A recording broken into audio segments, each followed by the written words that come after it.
Hi, so here's my audience for the night. Hi. Hi. Okay, here we go. Have you ever felt overwhelmed by the constant changes in your life? Imagine being in foster care. Your life is always changing with so many faults. Although I've never had to experience foster care as a child, I've always been fascinated with articles and documentaries regarding the subject. According to an article published October 18th, 2016, children who have been in the United States foster care all of their lives are at higher risk of mental and physical health problems. Today I'm going to persuade you about the foster care system, what causes the issue, and some solutions. Let's begin with addressing the issue of foster care. Children suffer uncontrollable consequences in the system. In California, children travel from home to home, school to school, and family to family. It's obvious that foster children go through more traumatic experiences than the typical child living comfortably at home. But more specifically, a study conducted by the University of California on foster child health and behavior issues shows that they're 7 times more likely to experience depression, 2 times as likely to experience learning disabilities, and 6 times likely to experience behavioral problems. In an article published January 25th, 2023, around 60,000 kids leave abusive homes and are put into as bad or almost worse situations in foster care. Some of these examples are sex trafficking, suicide, and exploitation. Although there are cases with very loving foster parents who can't have children and they want to care for children in need, there are many cases that children flee due to neglect. According to the audience analysis survey that I conducted on April 30th of 2023, most of you said 60 to 70% of children enter and leave the system due to neglect. You were close, around 80% of children leave due to neglect. An article in 2022 published by PBS, Sam Whitehead mentions kids end up in hotels and offices for many reasons, including shortage of foster parents with the training and support to take on high needs children. Now that we've covered the problem with the foster care system, let's take a look at the contributing factors. There's a variety of factors with the problem in foster care, and let's discuss 2 main points today. One being the lack of training with parents entering the system, and the second would be the social and environmental factors for children.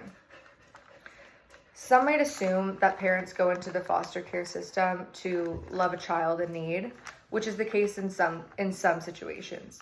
A lot of the time, parents go into it for money. Again, according to the analysis survey that I conducted, I asked the question, how much money are parents paid monthly for foster care? Most of you answered $1,000 to $2,000 a month, which you were right.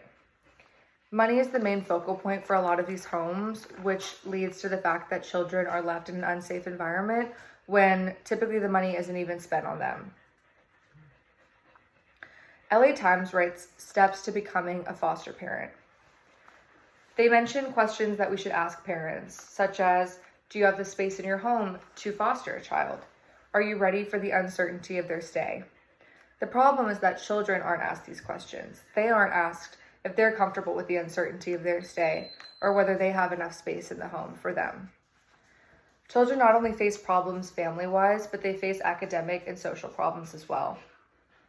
Kids move from school to school multiple times a year. An article written in September of 2022 by the California Learning Policy Institution mentions that 47,000 children were in foster care last year in schools, grades K through 12. 47,000 students had double the burden of adjusting to new schools. Now that we've covered the contributing factors to foster care, let's discover some solutions. Although foster care has been spoken about for years, let's take a closer look at some minor solutions. Children nowadays are the future generation. We need to set them up for success, which is why we need to look at some minor solutions so that step by step we can set up the future generations for success. The situation of foster care could improve by starting small. We can follow through with policies county-wide and then expand from there. Second, we need the presence of a welfare staff at every public school. Welfare staff basically will track down foster students and the schools that they move back and forth to. Better communication with welfare staff and school boards will allow for foster kids to feel comfortable with their transition.